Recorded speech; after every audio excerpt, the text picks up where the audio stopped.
standing on the mountain of your own free will. And you're zipping in a flash on a daring dash down a waterfall so rapid that your ghost may splash. Splash Mountain. Bow, bow, bow, bow!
Welcome to the Bombadcast. What is up, Bombad fam? This is your boy, the Cannon Junkie. We are here on another lovely Bombad Thursday, and man, have we got a fantastic show for you. We have a lot going on, but before we get into that, guys, welcome to the Bombadcast YouTube channel, where we have, guys, you can catch my show, my other show, Hyperfocus, on Mondays, where I sit down with just any guest. We talk about anything under the sun, whatever they're hyper-focused on. It doesn't even have to be about Star Wars. It's incredible. You have Scotty's Bombad Gaming on Wednesdays. Oh, guys, you got to, like, we had, like, Eric was on this week. It was fantastic. I hope you were there. I hope you got to see it. If not, you got to catch up with all our stuff. We've got a lot of stuff going on, but we are here on Bombad Thursday. So let's get into that. And before we go any further, I have to bring in my Bombad buddy, my co-host, the love of my life? Sure. The Scotty J-Ro. Sir, come on in. Hey, Gerald. How are you doing? Dude, I'm doing great. Good. We've got a family trip next week, so I don't know if Bombad. Well, I don't know if I'll be on hiatus. We're trying to figure that out right now. We're trying to figure out what to do. Yeah. Yes. Yeah. But with that being said, I'm excited to be here. Bombad Gaming was a blast yesterday. We played Lego Star Wars. Gotta go check it out. Me and Eric. Always so much fun. Lovely. We played through Phantom Menace and Attack of the Clones, and we're going to be doing rest of Attack of the Clones, Revenge of the Sith when we get back. So it is going to be a fantastic time. But speaking of the Phantom Menace, we have a guest on. Okay, we have a guest. And our guest is such a charming man. We talked about so many things before the show, from the Men in Black to Dave Filoni lookalikes and everything in between that. Whatever you can all assume the conspiracies, all of the conspiracies, including Dave Filoni lookalikes. Exactly. So, needless to say, I'm going to bring in our guest, Peter Townley. Peter, how are you doing, bud? You doing okay? Hey, I'm doing good, guys. Great. God, Peter, it's so nice seeing you. Man, this is fantastic. And we warned Peter before the show. We said we have some clips that we're going to show, throughout the episode. And Peter, every guest gets an inaugural Paul Stanley video. Are you ready for yours? Yes. Here we go. And this is Paul Stanley is my neighbor. He may show up at some point. He can show up that door anytime at any point. It always gets fun when Paul shows up. But he asked me to show this to the guest. So here's this for you, Peter. This is your wake-up call. Time to reach, go for it all. Vulture stirs inside of me, and I know what I can be. Limit is the sky. Hey world, watch me fly. The best part of waking up is vultures in your cup. Oh, I'm so confused. It really. Why? That one. when you have a cup of coffee, the first thing the first thing I think about is Paul Stanley and the circus. That is 100% what I think of when I have a cup of coffee in the morning. Oh my god! And the thing that really got me was they threw in his signature at the end. Like, why do you throw the written signature on the end of the ad? Because then the You can commercial's trace worth it. more. You can sell it on eBay for a little more. Right? They knew about NFTs long before. Yes. Long before that was going to happen. Yeah. If there was an NFT on this '90s, commercial- late '80s, when is that? What era? I can tell you Folgers and this Paul much. Stanley is that? Peter, I know you're an actor. What would you guess the budget for that would have been? Oh, that commercial has probably an insane budget. Like, that's ridiculous amounts of money. If it's a commercial that has Paul Stanley in it, there's going to be this whole massive thing happening just so that, like, he doesn't feel like as though he's the butt of the joke or something. What, you know, it's Well, just they even had to pay for the special effects to make him disappear at the end, which makes no sense in and of itself. Like, was he a ghost at the circus? Is he a ghost, the husband of the trapeze artist? Did he fall? What happened? I don't understand what's going on. The pitch room I'm thinking about now too is these guys sitting around going, okay, so the Taster's Choice commercials. You know, they had this whole kind of series going on with the couple, and are they or aren't they? What are you thinking, Gene? I'm thinking what we need is circus performers and someone really relevant, like Paul Stanley. Oh man, I'm telling you, you know, the Unplugged, you know, series on MTV just really helped everyone's career, and I think this may have been the case for Paul. I don't know. It just seems like it. There's no way he would have gotten this. I mean, has to be 90s. How do you do a circus thing and not have him in the makeup? That is weird too. You know? They kept, Or like Yeah, at least up on the platform of the trapeze. yeah. I think that's how right. you must have gotten to the circus in the first place. Is it's just like, well, the face makeup, the circus, it's all there, and then you find out there's all these fucking contracts and IP. Yeah. And if I wear the makeup, Gene Simmons has to get a cut of it. So Right. I wonder if Yeah. Gene was supposed to be there, but they're like, oh no, Gene's sick, and we only have Paul for this one day because they're touring around Japan. Like, oh, what are we gonna do? We got to just put Paul in there. And it's a spin that gets me, and he just disappears into the. I love the best part of waking Kid. up, like that. But also the way he holds his coffee He is gets so it, man. like He gets wonderful. He's like, this is your yeah, why would wake the two-handed grip on the coffee is really mystifying too. He is like he is like a white woman with a maple latte. Or Yes. something. It's like maple. Oh man, pumpkin I would say spice. There we go. I would say that commercials was as weird as the movie we're about to discuss. Wouldn't y'all say, gentlemen? Isn't it kind of like, I mean, It's just as mysterious. I would just as think. mysterious, right? Yeah, mysterious, an element of what were they thinking, some weird commercial tie-ins, like it's all some special effects, it's all there. Yeah, it's all there. Literally, maybe George directed this and wrote this. I don't know. That could be I'm the starting case. to feel bad for Paul. I'm sorry. Like the Gene ditched him here. him. Like, oh Yeah. my gosh. And that's why Paul made Folgers commercials. But Yes. look, Peter, we have this question for every guest, and I'm eager to hear your answer. We do this for each one of them, and it's something called Best, Favorite, Most Fun. Because I've always been a strict believer that Star Wars, yes, you can say this is the best, but it's all your opinion anyway. And then you have your favorite, and then you have your most fun Star Wars. And Jerry, do you want to do yours as an example before we let Peter go and do his, or would you want me to do it? Sure. I got No, mine. here we go. Okay, mine. Oh, you or me? Oh, okay. Well, let's go at the same time. 1, 2, 3, go. Okay, I'm best. just kidding. You go first. The best Star Wars to me, I don't know why I always said Return of the Jedi. It just got everything I like about it.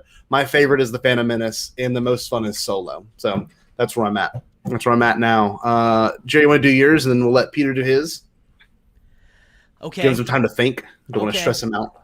I think I think I'm gonna go with Empire as the best. Very, very white bread, very vanilla. Yeah. Then I'm gonna go. Ooh, big. The pressure is on. Okay. Then my favorite, I think, is still TLJ. Yeah. And the most fun, I might go Phantom Menace tonight.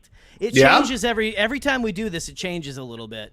Yeah. Just because I was rewatching it today, just so I had it fresh in my mind before we got here, and it's a nice movie to have. It's a nice movie to have in the background, but there's just a lot of fun little sequences happening and stuff.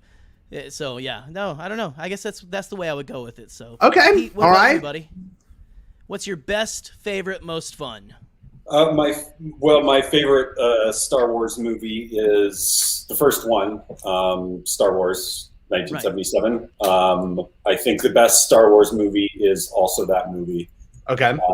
And the most fun Star Wars is the episode of The Mandalorian where the Jawas pick his ship, and he has to try to Wile E. Coyote his way onto a sand crawler.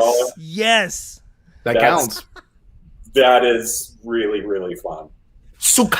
It's the greatest. Yeah. That's a great. We've never gotten an episode, and we're very loose with it. We don't have strict rules or anything. So I love that. I love that. That's the first time we've ever gotten an episode of The Mandalorian, I think, as someone's answer for the most fun. But right. but it does work. Well, the whole he's like Adam West's Batman, on the side of that thing for a little bit. Yeah. It's fantastic. It's fantastic. Yeah, that's a great answer, and of course that's honestly the first one well, obviously we didn't have that many episodes, but I mean that's when that show changed for me. The Grogu reveal was incredible, but that episode when Grogu could use the Force, that one I was like, oh my god, this show is gonna do it. The show's going in a way I totally didn't expect. So it's pretty exciting stuff. But Peter, we have you on for a particular reason. As you can see in the title and as the thumb as well, we're having you on to talk about this thing right here, okay? And I think one of the best posters of all time. I will say that, and I 100% mean that poster is incredible. But Peter, okay, we want to talk about this movie called The Phantom Menace. You heard of it? Yeah. Oh, yeah. Yeah. Yeah? You like it? Little independent film. Yeah, I do. I spent about 10 years sincerely despising it. And I spent about 10 years ironically liking it too much. And now I don't know. And now it's I think I like it, but I don't like it in the way that I like most other movies or even other Star Wars movies. Okay. It's a really curious film. It's not like any they never the rest of the prequels were nothing like it. It's they tried doing things a certain way in Phantom Menace and got a very strange result, and then didn't do it that way again. Maybe. It's such an odd duck. It really is. It's a movie that's for children. But to understand what's going on in the plot, you need to at least have gotten a B in AP US History your junior year. I was about to say, you have to be college educated. You really do. To understand the opening crawl, you need to have really been paying attention in Mr. Anderson's class. See, that's the only one I've memorized, too. Turmoil has engulfed the Galactic Republic. The taxation of trade routes to outlying star systems are in dispute. Hoping to resolve that. Okay, see, there you go. Literally. Right off the bat, it's hitting you with it. But the thing is that if you go through the crawl line by line and word by word, you really know what's going on in the movie. It's just that's really hard to do as you're watching it going, Star Wars is about economics now? yeah. But there's something charming. And like you said, I spent a while not really enjoying that movie. And then I grew up really enjoying it. And then, I don't know, it's just one of those, right?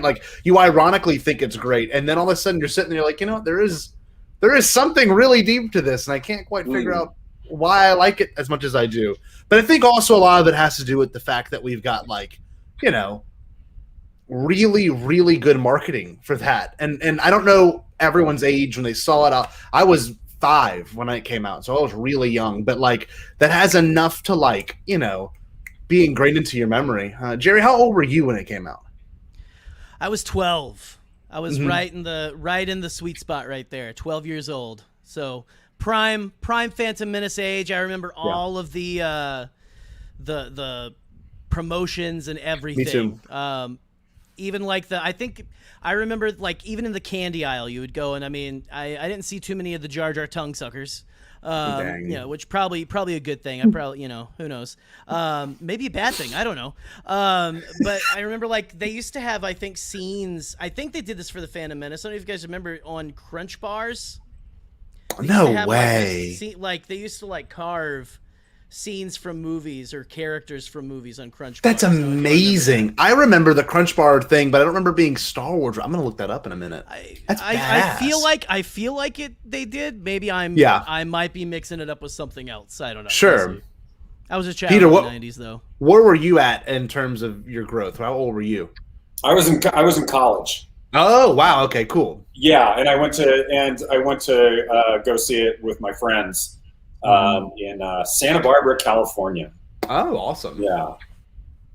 Kind of when all that was being made, too. I know a lot of it was made in England. A lot of it was made in California and Australia. But that must have been a wild time. Man, so it's so funny. I'm used to the answers of, like, Jerry and I between the ages of, like, 5 and 15. But being, like, a college student, what the hell was that I had like? a very different experience seeing Star Wars than you guys did.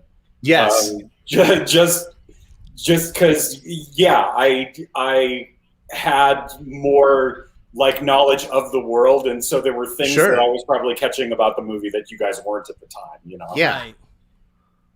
What about the marketing though? Was it like I know from my experience it was everywhere. I know from Jerry, but I couldn't imagine being in a populated place like California. I'd imagine it was like maybe 10 times worse than it was in Baton Rouge, Louisiana. That's where I'm from. I mean you go into any store and it's just it was just all of that. Film was really like aggressively marketed. It was marketed probably a little too much because that stuff was really weird.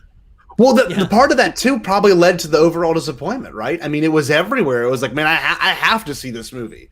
I've walked past the Jordica cardboard cutout enough times in the Winn-Dixie to where I have to go see this movie now. I went and I bought the Darth Maul 3D Doritos. I mean, I'm ready. I've got to go.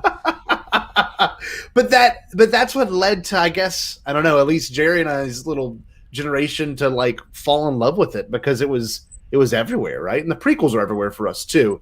But like growing up with chains, literally had were marketing it at the same time. I've never seen that since, or even before. Like it was massive. It's just crazy to me. Like they had the pizza boxes and everything. I remember that. I remember the Taco Bell. Like I remember I think there was a Jar Jar or a Watto in my local Taco Bell, which just sounds insane, like a statue. And I'm like, this is almost godlike. This is almost like Christianity, but like in fast food restaurants. But yeah, I think it's got something really, really interesting to it because the marketing maybe is what forced me to like it. But what was your first viewing experience like, Pete? Like, did y'all leave gung-ho or y'all like, what the hell? No, it was extremely quiet.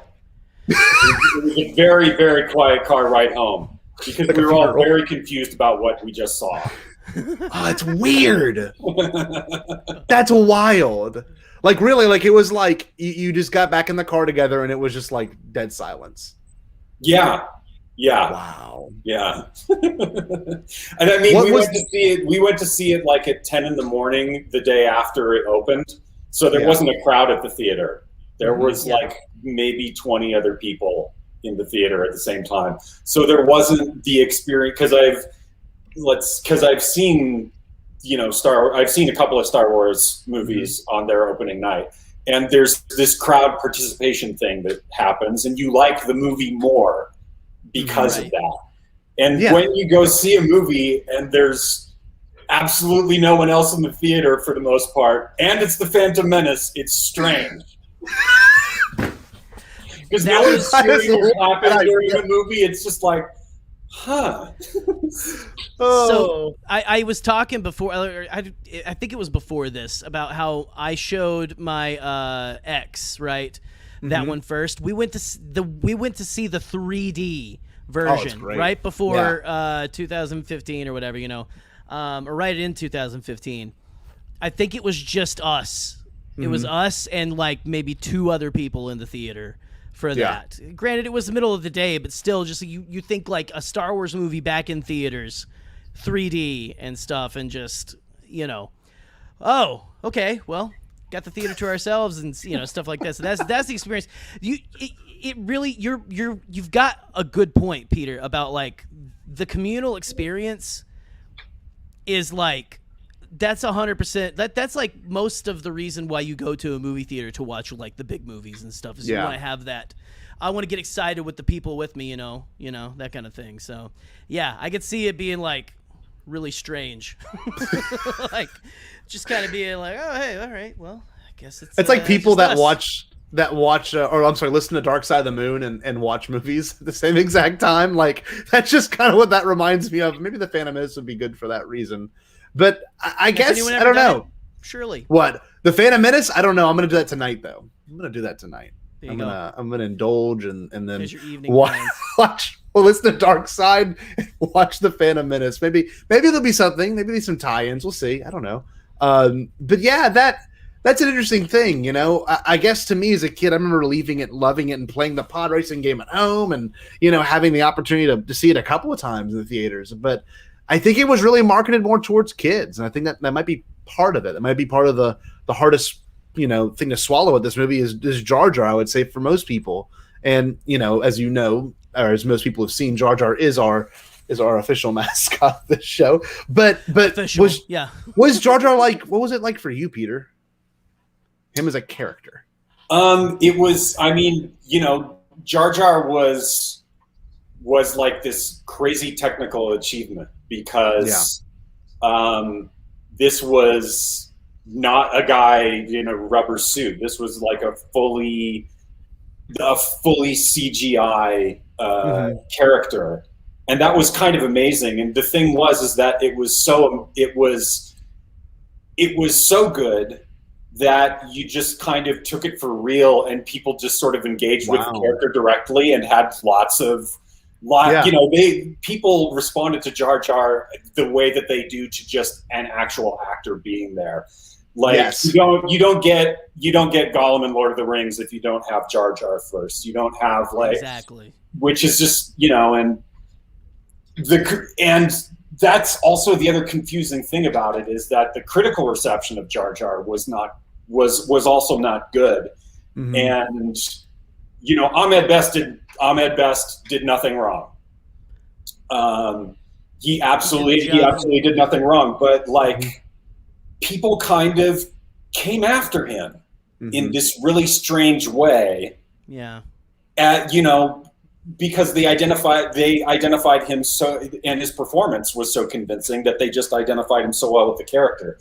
And it's such a mess because they started comparing his performance to African-American actors in vaudeville and early Hollywood, who were doing very stereotypical type of characters. Sure. And they, it's like, and they made the same mistake with Ahmed, is that they attacked the person who is just making their living as an actor.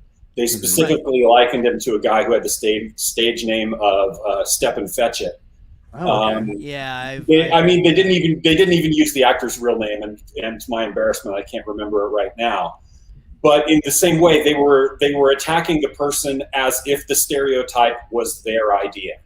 Wow. It's absolutely not. Ahmed Best didn't come up with of course. No. 22 years old. He's trying to please the guy who came up with the character. And literally, I was going to say that. He's excited and to be a part of it. Who all gets to say they've been a part of Star Wars? They also accused him of being an Afro-Caribbean stereotype when that is Ahmed Best's background. Literally, and he said that's not what I'm doing. Yeah. And people just kept saying it anyway. Yeah. And another thing too, if you think about it, the idea that it's all George, right? It's all George to begin with. So like, who do you pinpoint as being the problem there? You know, it's Ahmed seeking approval from George. Like, hey, is it okay if he walks this way? If it's okay if he talks this way, right? And that's George, you know, being so, because George is pretty chill. I mean, he's kind of he's pretty relaxed when it comes to his actors. He's like, yeah, that's great, go do that, you know. And so part of it kind of boils down to George maybe not being more aware if it is portraying something negatively, which I don't think it is, but he was just designed for kids. It was more, well, and even George had said, like this comment right here, you know, it's, and someone earlier mentioned Chaplin, like he's supposed to be like that era of comedy is what he was supposed to be like evoking and everything, right? The very physical, the very just like well, also, you know, if you think about it, the Phantom Menace is, you know, art direction. Yeah, our direction's very Art Deco. It's very much to the 1920s and 30s because it's the time before war. It's like the wonderful, we're living in like really awesome 1920s America, or early 1900s America before, you know, anything got really bad in terms of you know, I guess you could say World War I or any. Well, before, like it was like after World War I, right? The 1920s and everything, and then you had everything just go to hell in World War II. And everything, you know. I mean, it was just absolutely, it's. Well, before World War II, you had a major economic crisis, which is that's true. In a way, what the Phantom Menace is about. Yes. Yeah. Trade problems. Boy, Star Wars just is it's not about that real world stuff though, right? Like, you know.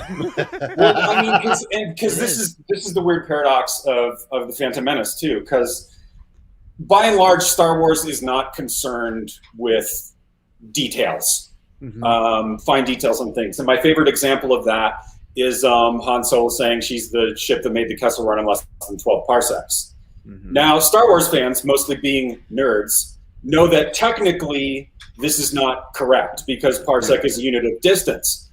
But Star Wars doesn't care about that. All that you need to know is ship go fast. And we're moving on. And luckily, no one ever made an entire movie to explain that one sentence existing, so we don't have to worry about it anymore. You know, and that also makes me think of this too.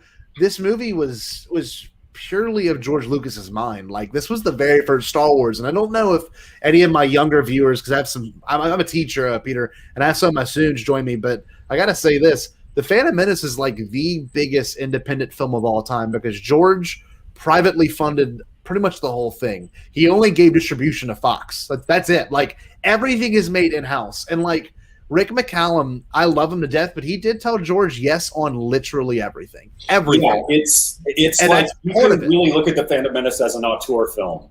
Yes, it really in a way that you can't with any other Star Wars movie.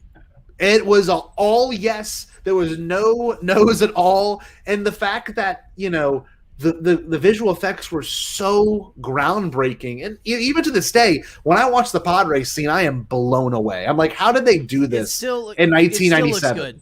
Like, I know the droids and everything too. Again, I was watching today on Disney Plus on my giant TV, you know, and it's like it all looks still so it holds up for me. I mean, it may not be as good as it once was, but it still looks pretty darn good for the time. The only thing that looks bad is Jar Jar walking. I think that's it looks like he's sliding. That's the only thing I notice now. But like overall, like some of the stuff looks killer, and a part of it's just, you know, George pushing the boundaries. If we wouldn't have Lord of the Rings or anything Marvel or anything, you know, that was a huge budget film if it wasn't for the Phantom Menace doing as well as it did and kind of groundbreaking so many different areas of filmmaking. It's just I like that. Yeah, fantastic. Thanks, Rick. That's just what I needed, Rick. That boost. Oh man. Do you have a favorite sequence, Peter, from the Phantom Menace? Is there anything like really stands out to you? Here we go. It's the the thing that really stands out to me in the Phantom Menace is weirdly the opening crawl of the film. Oh, let's hear it. Because like for example, if you take my favorite Star Wars movie, Star Wars. Mm-hmm. The things that, the things in the opening crawl set up the events of the movie. Here's what happened. Some plans for the big bad thing got stolen. It's real easy to wrap your head around. Okay, and the bad guys are after the plans. It sets everything up to eventually blow up the bad thing at the end of the movie. So the crawl directly relates to it. And the Phantom Menace, it's not really like that at all, because no one at the end of the movie has resolved the trade dispute. That's true. They resolved it with the back of their hand. The Phantom Menace is like you're saying, what is the story of the Phantom Menace? And really the Phantom Menace is about its world building.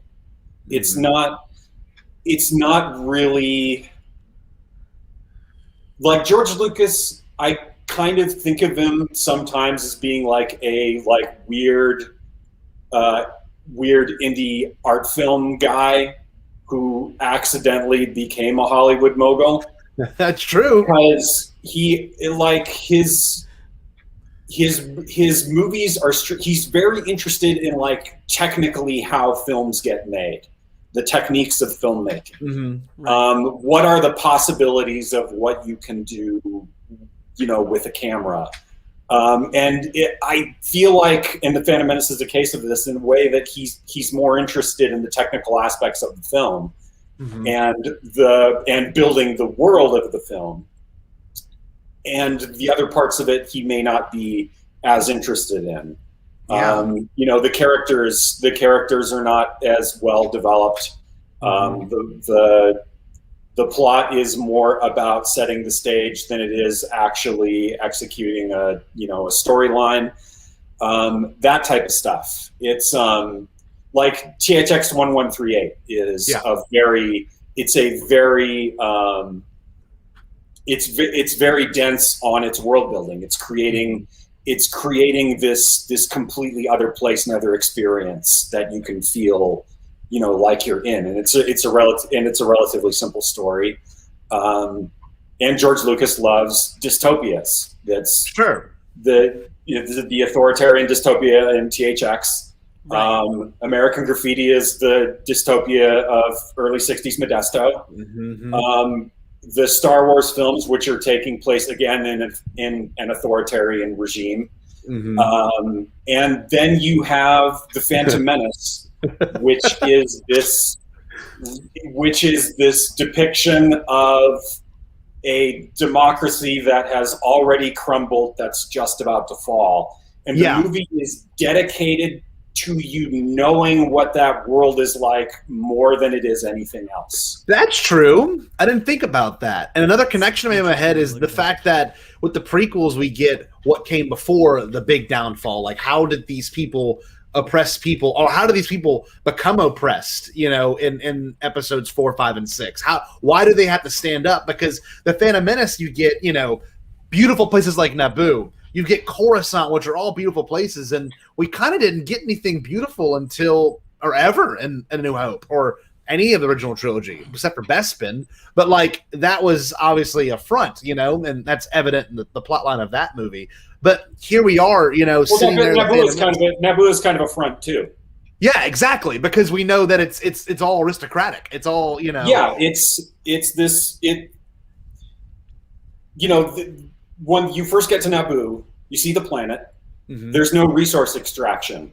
It's like a huge park with a city that must have been very, very expensive to build, with very affluent-looking people running around. It's like Andorra or someplace like that. Yeah, like a European principality. And then you discover that the indigenous population has been literally driven off of the surface by these people. Mm-hmm. And the Republic is like, cool, yeah, we're good with that. That's fine. That's fine. Well, in my notes too, I mentioned symbiotic relationships, and a lot of the story is about symbiotic relationships either being good or bad. The introduction of midi-chlorians, right? But also the fact that a bad symbiotic relationship, a parasitic, if you will, is the fact that, you've got Gungans living underwater, suppressed to their little area, and then you've got, like you said, the Naboo people are living on land. Everything's going great, and they live in heaven. But it's a really good point. I hadn't thought about it from that way before. They really bring that out. I put Chris's comment up here a little bit ago. EK's books about about Padme, essentially, like Queen's Peril, all of that. That really gets into how it was very like they were pushing them under the surface. They were like, okay, we are the affluent people, and you guys, this is our planet. This is our planet. We'll see you. You guys can stay over there and stuff. So yeah, they really kind of. That's one of the things that's really messed up when Qui-Gon says to Jar Jar, the ability to speak doesn't make you intelligent. It's like, dude, he learned your language. He's speaking it right now, and you're insulting him. The language he's speaking, by the way, he has to speak because your people came to this planet and kicked him and all of his family under the ocean. Right. That's wild. I haven't thought about it from that perspective either. And it comes down to the fact that, like, you know, that's why I like doing this show is you hear all these different opinions, especially that one. That's a good point. You just that kind of got me going. That my brain's going somewhere with that. That's pretty badass. I mean, one of the things that is kind of bewildering about the prequels is that in the original trilogy, when you run into aliens, they don't work for the Empire. The Empire is completely dominated by its dominant culture, which is human beings. Aliens are in, like, as it says in the Crawl of the Phantom Menace, the outlying systems. And they're speaking their own languages. They don't speak English because they're not in the core areas. Yeah. Whereas in the prequels, the aliens are speaking English because this republic is basically a colonial empire. Yes. And you have to speak English to do business. So the Drake Federation does, the Gungans do, all of the aliens call it on basic, Tatooine right? do. Like it's the basic you have to learn. You have to know this language. Yeah, and then you get into the really sticky thing, which is accents. Jar Jar speaks in something that sounds like it might be some kind of African or African diaspora patois. The Trade Federation, in addition to wearing stuff that sort of look like the Han Fu, the Chinese imperial court garments, they are also speaking with what sounds like a very hacky English as a second language, Asian immigrant accent. And it was such a jarring thing to have that in Star Wars. That was probably a lot of the reason for the silence on the car ride on the way back, because the person who broke the silence was my friend Mike. The first thing that was said after we saw the movie was about 50 minutes after we'd been in the car and we're driving back to Isla Vista. Wow. And Mike said, I wasn't expecting there to be racial stereotypes in Star Wars.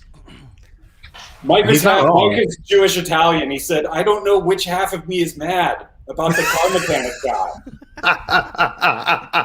Watto is the most questionable. I think Watto to me is like, where I'm like, okay, he's got like all these little features that I'm like, this seems a little anti-Semitic. Like there's the way that I think about it sometimes is that, you know, everything gets in. Our brains are these amazing sponges for all of the information around us. Sure. Whether it's stuff we like or not, whether it's things we agree with or not, whether it's good or bad, etc.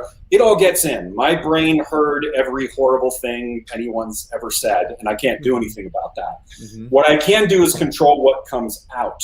And we can run into a tricky place in the arts because we are often encouraged to do pure expression, to be just as uncensored as possible and let it all out. But sometimes, like, the stuff you let out may not necessarily be great. Some of it might be regrettable. Some things that, because you didn't really examine them with somebody else's eyes, because George wasn't. He was just sort of approving everything.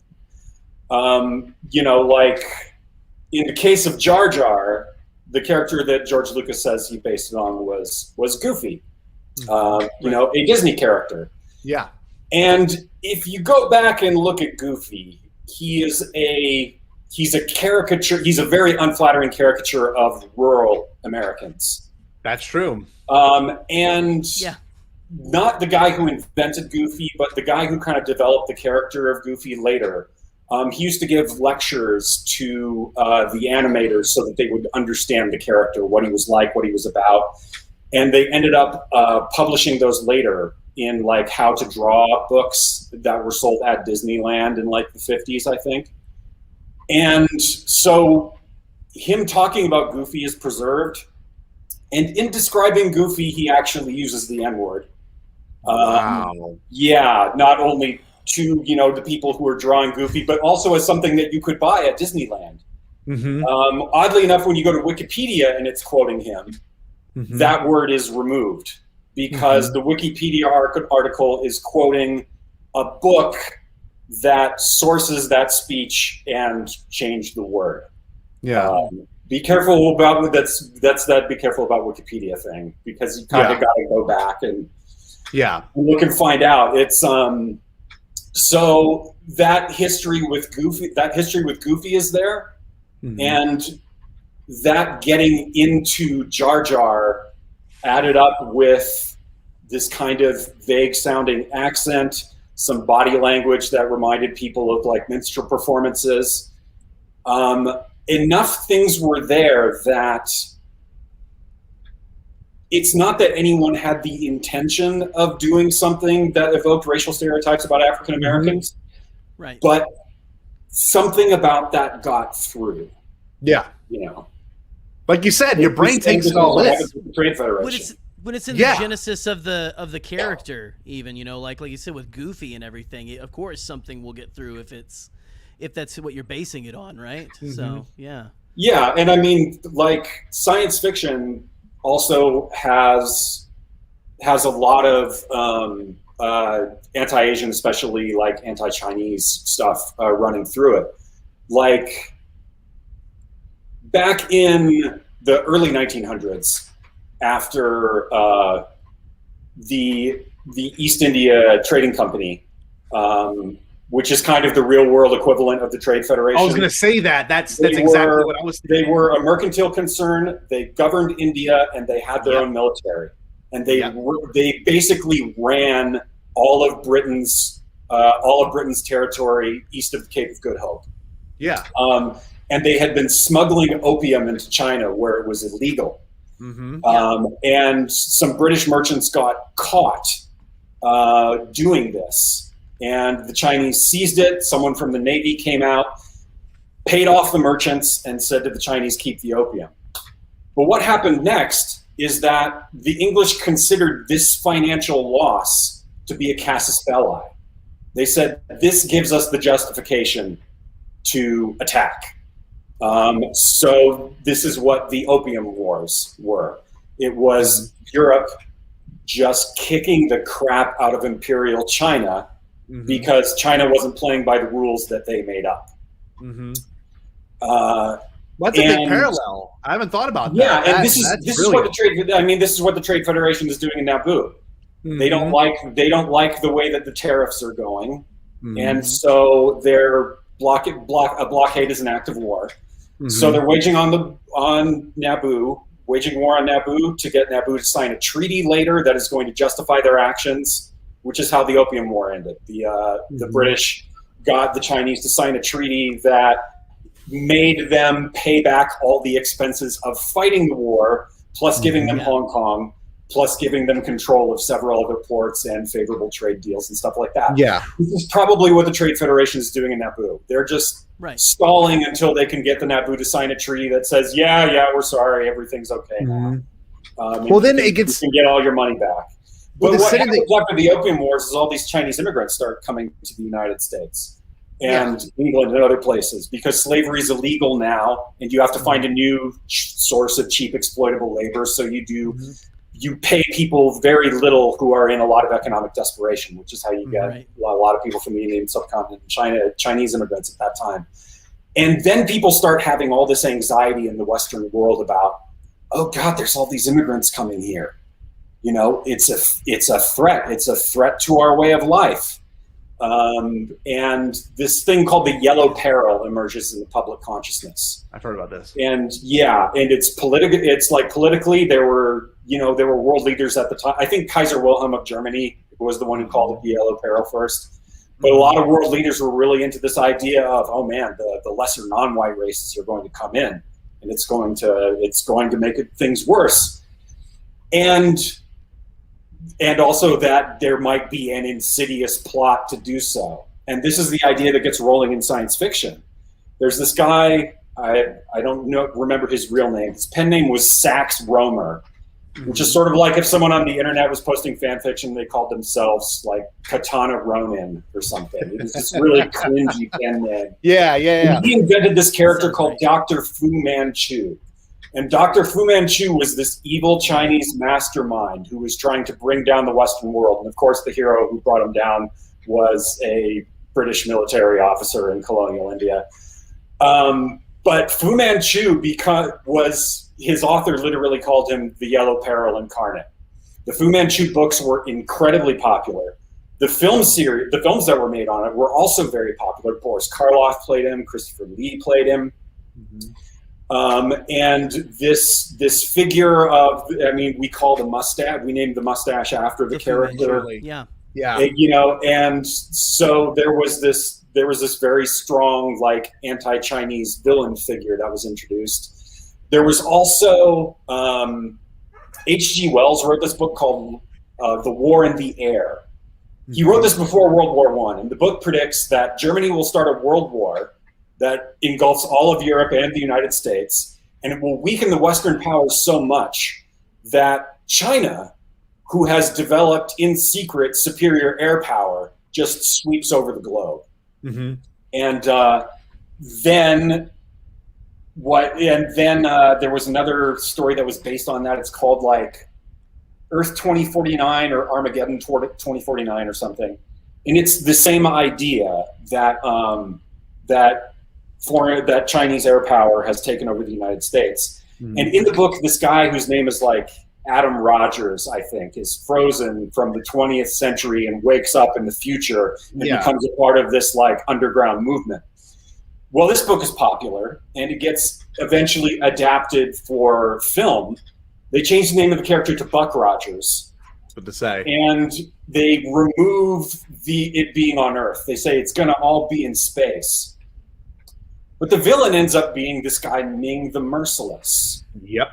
Who is very much a Dr. Fu Manchu type of character. Yes. And he's an emperor named Ming, you know? Yeah. So it's kind of telegraphed. the evil Chinese mastermind kind of still finds his way into something, even though they took that stuff out of the source material, it came back. Right. And you know, Buck Rogers was a major inspiration for Flash Gordon, which is the one with Ming the Merciless. I'm sorry about that. Right. But actually, I think Buster Crabbe, this old actor, I think he might have played both characters. But yeah, Flash Gordon was the thing that George Lucas originally wanted to do. Yes. And when he couldn't get the rights, he did Star Wars. And thank God he did. He didn't get the rights, because otherwise we wouldn't have had the Dino De Laurentiis Star Wars. Yeah. So, yeah, you know, it's sorry, the Dino De Laurentiis Flash Gordon. The one that Queen right. I know what you meant. Yeah. But yeah, like the Trade Federation, you know, are also descended from that. It's just, the interesting thing is that Lucas also talked about Ming the Merciless being like his inspiration for the Emperor. Star Wars literally has an Emperor. But he took out, you know, he removed like all of like anything that looked like real world Earth cultural context. He filed off the numbers really well, and he got just inspired by the idea of it, you know. And with the Trade Federation, maybe it's just this pure expression thing, to where all of these other elements come in. It's just like, yeah, this seems right, but like various parts of some problematic source material kind of gets piled in, and Yeah. and the result that you have is something that looks very much like Dr. Fu Manchu, something that looks very much like something that was directly based on racist anxiety. Yeah. Well, also the kabuki art style of Padme Amidala, like that's also something else that you could think about in terms of like pulling from that Eastern culture, right? And then you've also got really interesting things like slavery on Tatooine, where slavery doesn't exist anywhere else. Yeah, but like, Padme who's dressing and has this really beautiful ornate lifestyle goes to Tatooine and like, what the hell? There's slaves here, and like it just shows how blind and confused the Republic is at their reaches, because they don't reach that far. And that's real life. I mean, like my favorite. I mean, you saw it, the episode of The Mandalorian whenever where they have Mayfield where what's the actor's name? His character. Yes. Yeah. Whenever he's talking about these people don't care. I mean, we are just people that are invading their land. We are just showing up and leaving. We're taking their stuff. They don't care what's happening. They don't care about the Republic. Yeah, it's not Empire or Rebels doesn't matter to them. It's just another boot. See, that's what the original trilogy I think kind of lacked, whereas the prequel trilogy kind of took those really weird themes and put them in there, right? And I don't know, Tatooine's a big, interesting area because this literally, and I always find this funny, the Messiah has to erase a thing for his freedom. There's something so bizarre about that to me. This godlike character has to literally beat an asshole at a race to be able to be liberated. There's just like... There's so much to that that's just so weird, and he builds, a 3PO that takes care of his mom. It's just that's odd. That's really odd. But I don't know if you have anything to say about Tatooine, because your knowledge of Eastern history is pretty incredible. I'm not gonna lie, that's just history. History in general. I mean, damn. Tatooine's an interesting one because because again you have Watto's accent. What is it? It's really hard to put your finger on. It's not like Far East. It's definitely not the West. It's not Europe. It's not the global South. It's somewhere in the near/Middle East. I was gonna say it's somewhere like he's from somewhere in the Mediterranean or the Levant or Palestine or Persia or somewhere like that.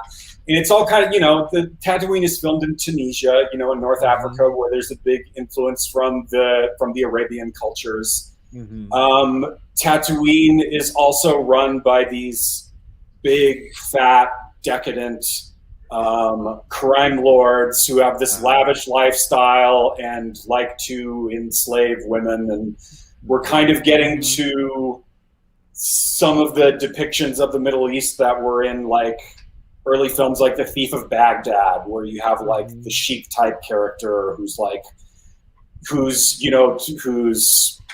very cruel and torturing people and stuff like that. And I think there is a lot of that going on in Tatooine. There's a bit of there's like a bit of Orientalism to it. I was gonna say. And George Lucas regrettably used the phrase white slavery when he was talking about selling his properties to Disney. Yes. And on Tatooine, there it is. It's literally the thing that people were panicked about, when they came up with the phrase white slavery. They were worried that these swarthy men from the East were going to be kidnapping their daughters and selling them or something like that. And, well, I guess here it is on Tatooine. Yeah. The other thing I really like in Tatooine too is when Watto turns down the money. First of all, I love how audacious Qui-Gon is. Yes. Here's a guy who looks like a Jedi. He looks like a Jedi so much that a child asks if he's a Jedi. Right. He's pulling along with him an alien that no one's ever seen before, and a woman who is clearly an aristocrat in a very bad disguise, so much so that A child again asks her if she's an angel. She stands out that much. And Qui-Gon shows up and says, "Yeah, so I need the transmission for a Rolls Royce. And I would like to pay you in Bitcoin." And like, Watto's just like, we don't accept no, Bitcoin. No, none of that. You take NFTs? Like no, that's not. Or Watto's just like, who does this fucking guy think he is? Literally. That's kind of Qui-Gon is banking on just being able to brainwash somebody and have them do whatever he wants.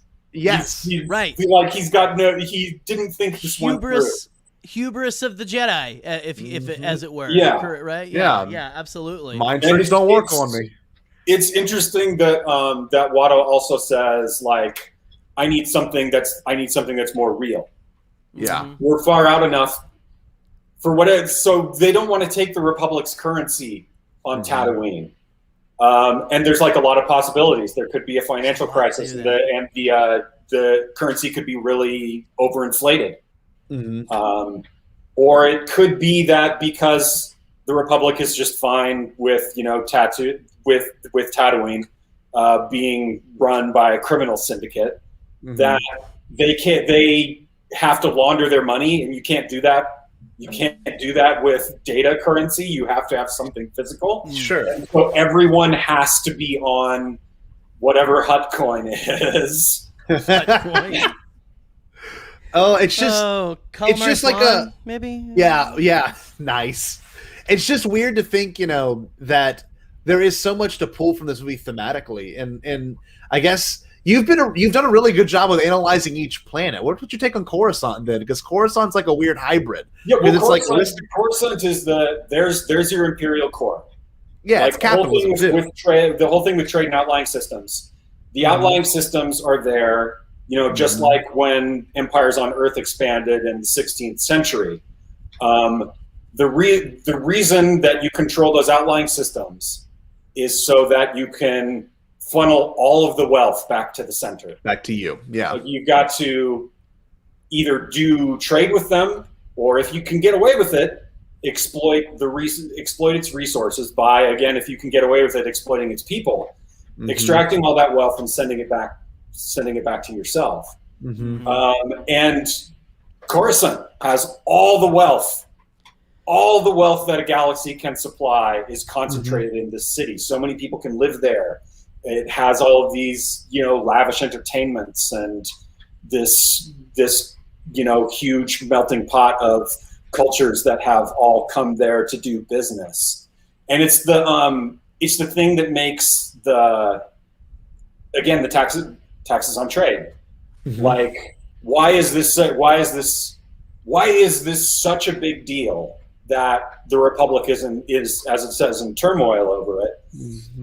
Well, like, taxes on trade are, tariffs. We heard a lot about tariffs in the last, 4 years or so. It's a form of protectionism, so that, or a way for the federal government to raise money, or as a way to try and correct a perceived trade imbalance. And we started doing this, or the empires of Earth started doing this because other empires were also going out and doing the same thing with colonies. But you didn't want your stuff to be getting out anywhere else. You wanted everything to become back to you. So you use tariffs as a way to restrict trade, because I don't want Spain getting their hands on my money. Unfortunately, I do have to do business with them sometimes because they have most of the sugar. And tea is really bad without sugar. And I've just acquired all of this tea from the East India Company, so I need the sugar to go with it. But I'm going to try and punish the people who supply it as much as possible.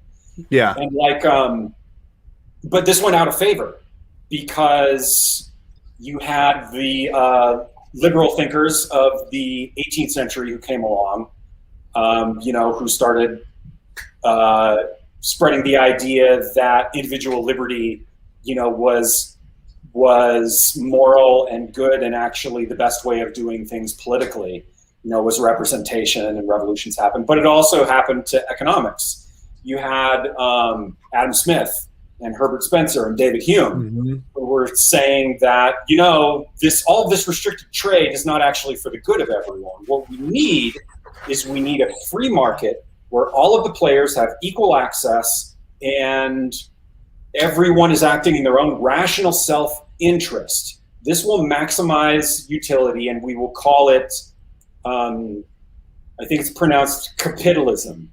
Okay.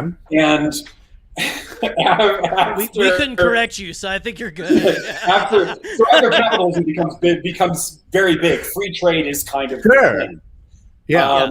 And so presumably the Republic is also on a capitalist economic system. Yes. So introducing Bureaucracy. introducing tariffs is going to be something that people don't like. Because the Trade Federation, it says they're greedy, so probably this tariff means that it's cutting into their profits. Someone, maybe someone on Naboo was saying, this deal that we have with the Trade Federation, it's the worst deal I've ever seen.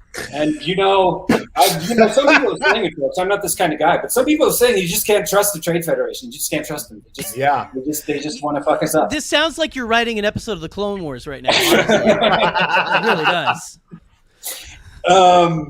But yeah, so the Trade Federation is not content to only make lots of money. They want to make all of the money. Yeah. And so this new tariff that they have to deal with, shipping things to Naboo, they've taken to be egregious enough for them to actually form a blockade, to actually wage war on Naboo. It's just interesting because this kind of analysis I have not heard anywhere else. I'm going to be honest with you, Peter. You kind of delivered this on a really awesome level because, you watch these movies and yes, there's a lot of fun and silly things to it, but I don't know. You get a lot about it. You get a lot of it, subconsciously. And then it takes a lot of, mapping of what's it relating to, how does this tie into my life, and how does this tie into the world history? And it kind of all, like you said, it kind of all builds up to this realization that it's not just a movie for kids. Like this was one part movie for kids, but it's also one really deep thematic analysis. You can't possibly understand it if you're a kid. You don't know what tariffs are. You don't know. No. You understand the fun like lightsaber battle or the the blasters and stuff, but no, not the. But no, I did not know the whole thing about forcing the Naboo to sign a treaty, is what the plot hangs on. Can the Trade Federation capture the princess, who is the executive leader of Naboo, because their political system requires them to elect a 15-year-old girl for some reason, and force her to agree to unfavorable economic terms with them. Yeah. And can they do that before they get caught? That's what's happening. You got Palpatine working both sides too, which is really clever. Well, right? It's so just like in colonial India, you had the East India Trading Company was running the country. They had 3 or 4 provinces in India that had governors, and one of the guys was the governor general, and it was his job to report to the crown, to the head of state. And the other title for that guy is viceroy. Oh, okay. So that's the viceroy's job is to communicate. Then since this is kind of the thing, is the viceroy's job is to communicate with the chancellor, which is why is Congress not doing anything about it? Mm-hmm. Because it's the chancellor's job to communicate with the viceroy. Mm-hmm. The chancellor, instead of going himself, because it's a war zone, has sent Jedi. And that apparently was not what the Trade Federation wanted. And it lets you know what the Jedi are like right away, because they are pissing themselves, frightened that these psychic murder machines have been sent to negotiate with them. Yeah. Psychic murder machine is my new favorite way to describe a Jedi. Already going very badly, they sent Jedi. Yeah. Oh, man. Yeah, that's a good point. There's a lot in new canon, I believe, that is really true. Like those Queen's Peril books. they really go into sort of they're really trying to bring more of that real world politics into it, kind of a thing, and really just like if you're like interested in the 15-year-old queen, all that kind of stuff, they really kind of get into why their system is set up like that and different things. It's very interesting, but just even. There have been things that like talking about Coruscant being like this is the center of capitalism. You've got and literally in the Clone Wars, I love that you find out the rich are literally living on top of the poor, and everything too. You know, like you've got all the people in the lower levels and everything, and it's an even the planet itself is like of course you got all the wealth coming to the core, but then even on that planet the wealth is coming to, you still have we still have people under our feet. You know, there's kind of this Victorian London thing going on. Yes. It is very much so that. That's why I love the story of the Martez sisters and stuff in the newer episodes of Clone Wars and everything. Yeah. But just there's so much fascinating things going on in there, and you don't know how. It really is funny how people are like, oh well, the prequels are more for kids. But they are 100%. There's so much political, all kinds of just jargon going on in there that is just It really does. Again, I was a 12-year-old. I loved the movies. Everyone I saw, I saw the Revenge of the Sith the year I graduated high school and everything. But still, I still am watching him going, oh, okay, that's why. Okay, so this is like, that connects to that, and this is okay. Like, I'm still learning things watching these movies and stuff because there's just, George went so many levels. Well, I was thinking that too. Like, this is the first one that brings science into Star Wars and like thinking about it from a scientific perspective, right? The Force, they bring midi-chlorians being something found within you. And I do a whole episode on this, Peter, and I don't want to bore you with it, but I can tell you this much. I think midi-chlorians to me are probably one of the smartest things ever included in Star Wars because midi-chlorians allow you to think about the microorganisms that make you up, right? And every fraction of there's over 15 trillion small things that run the bigger you, right? And I love that idea because, you see this entire movie when symbiotic relationships do work and when they don't work. When they do work, you get people like Jedi, right? You can hear the will of the Force. You can hear the nature of these things telling you what you should and shouldn't do. But then you go to Naboo, and these people have cut off symbiotic relationships so much that they cannot work with the locals, the people that were there originally, right? Because then it becomes a political thing.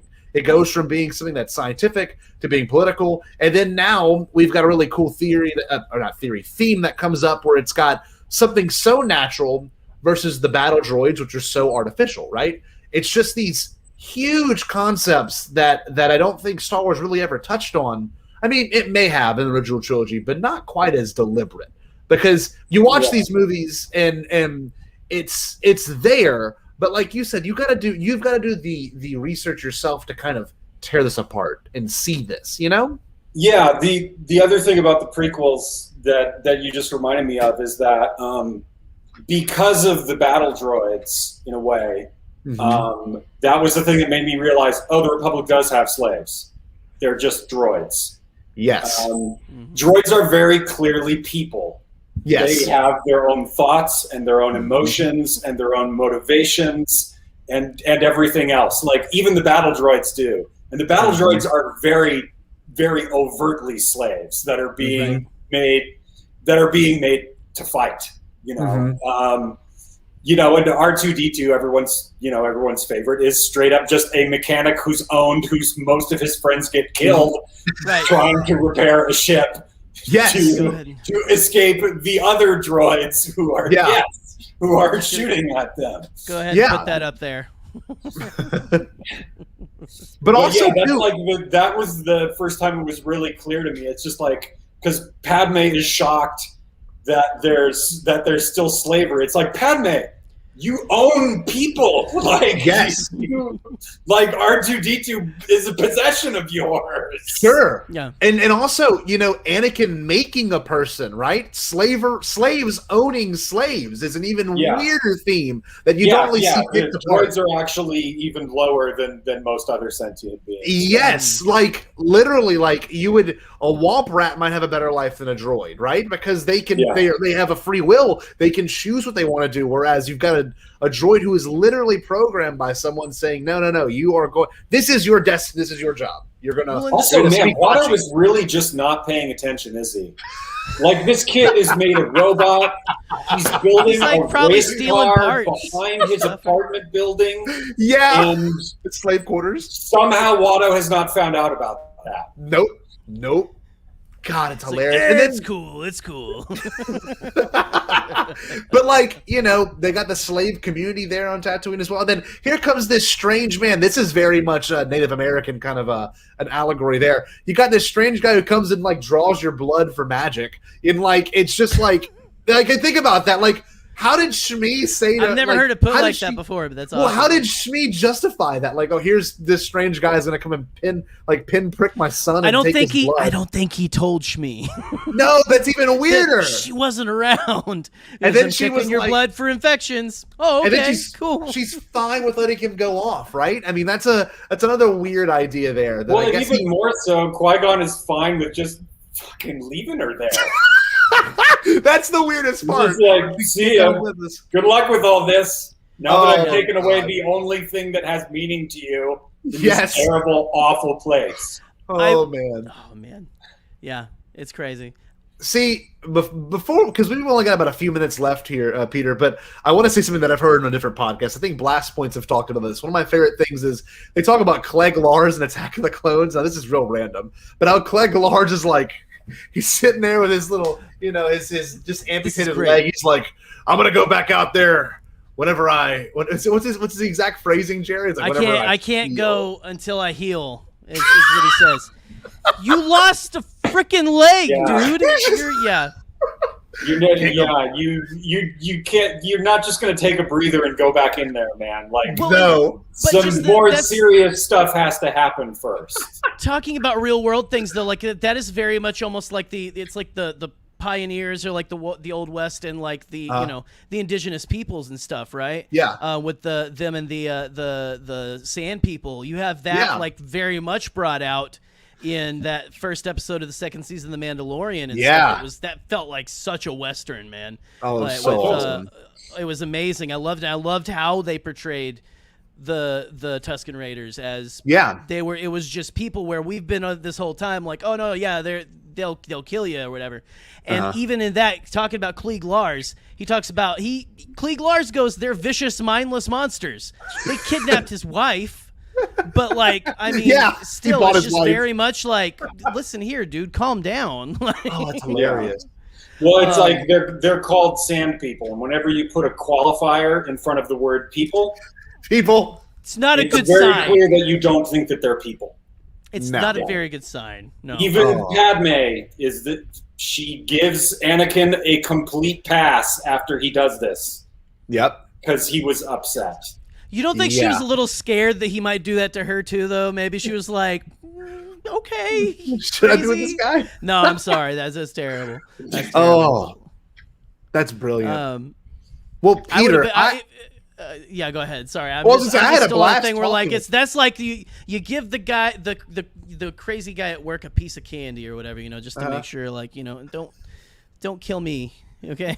Like, you're good, we're good. But anyway. Yeah, no. Peter, I wanted to say thank you so much for coming on here, man, and doing this. I want to ask you now. Not we're going to invite you back every month, but like, would you be able to do the same exact kind of analysis with Attack of the Clones and Revenge of the Sith? Because I would love that. You kind of opened my mind. I don't know if you can do the same kind of analysis on Attack of the Clones and Revenge of the Sith. Like, it's so unique to the Phantom Menace. Like, this kind of like. The world building doesn't happen quite in the same way. Right. Yeah, exactly, chat. Like, he was angry. Like, it's literally genocide. Yeah. Yeah, I don't know if you can do it as much with Attack of the Clones and Revenge of the Sith. They're very different. They're very different movies. Like they don't. They really are. Because like yeah, right. because the Phantom Menace, it has a lot of vocabulary that if you know what it is, you know what's going on. Sure. And I don't know if that's the case for Attack of the Clones or not. I feel like there's a lot less of that going on there. Yeah, I can see that. I mean, all I wanted to say too is the fact that you could tear apart this movie that is meant for kids, you know, and like George says, but you know, there's an underlying factor there that it's not really meant for kids. Like this is meant for everyone to see, and I think George knew that writing it, and I really enjoyed this. Jerry, what do you think of all this? Do you think it was kind of fun? I think that this is my headcanon now, that it wasn't the Tusken Raiders at all. That it, I think Klieg Lars is a Black Widower. I think there's some foul play afoot. That's my headcanon now. I blame Klieg Lars for Shmi's death, not the Tusken Raiders. So they didn't do a damn thing. Well, Peter, thank you so much, man. I don't know if you want to plug your Twitter or anything, what you got going on, but I don't have anything to plug right now.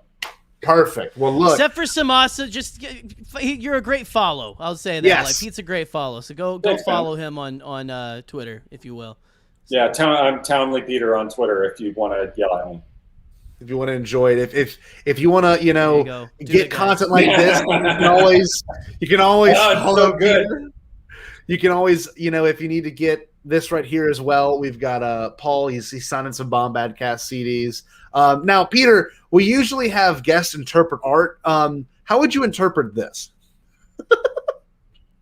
And would you call this art? I would. This is like not the Smash Brothers reveal I was expecting.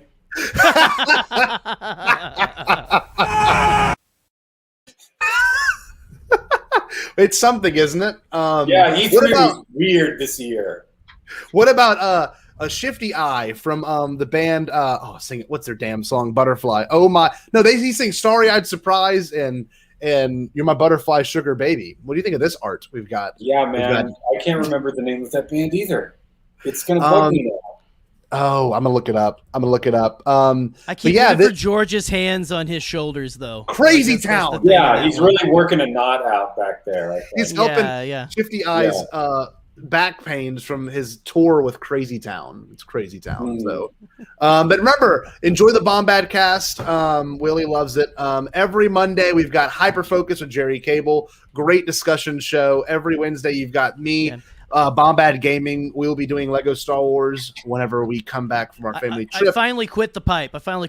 So that did you? Hyperfocus goes. Yeah, it goes a lot good. A lot easier now. A lot easier. Less coughing. So and per our friend Michael, who has a great podcast, All Remaining Systems. I don't know if you know this, but Jabba's Palace became a retirement community in the Jedi Prince novels. So here's some images.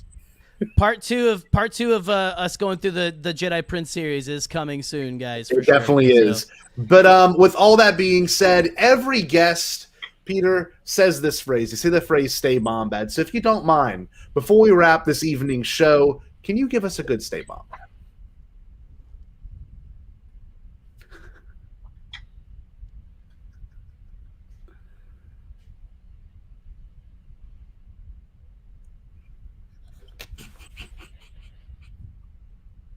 Stay Bombad. Stay Bombad. Peace.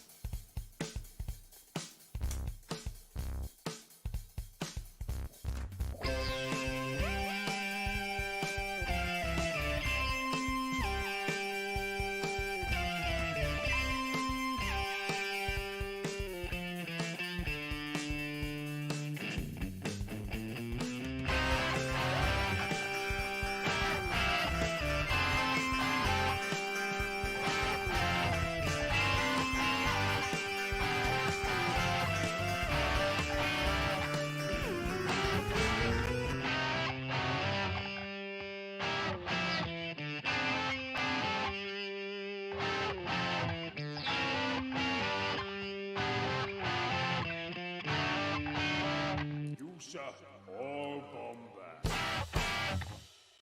Anyways, my broskies, I gotta bounce. Bounce on your boy's dick. Hey, got him.